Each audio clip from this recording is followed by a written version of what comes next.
विधायक राजन तेली ने CBI notice को लेकर बड़ा खुलासा किया। उनका कहना है कि नीतीश राणे के दबाव में कार्रवाई शुरू की गई। 30 तारीखला एक बातमी प्रसिद्ध झाली की राजन तेली आणि 8 जणांवर सीबीआय सुप्रीमटेंडेंट ऑफ पोलीस यांनी पत्र पाठवले वगैरे अशा प्रकारची बातमी झाली।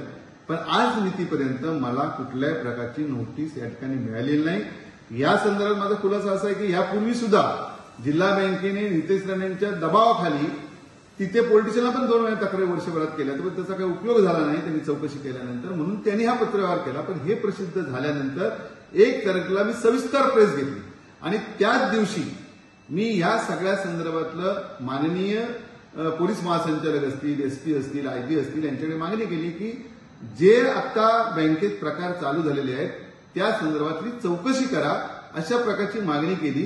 ही मागणी की मी प्रवेश केल्यानंतर केलेली नाही। आज प्रश्न असा आहे की मी युतीमध्ये आहे, मला कुठल्याही प्रकारचं या संदर्भात आज बोलता येणार नाही, परंतु माननीय मुख्यमंत्री महाराष्ट्राचे आदरणीय देवेंद्र फडणवीस साहेब, आदरणीय शिंदे साहेब, आदरणीय पवार साहेब सगळ्यांशी बोलून त्यांच्या कानावर सगळ्या गोष्टी घालून ते जसं मार्गदर्शन करतील तशी पुढची दिशा राहील।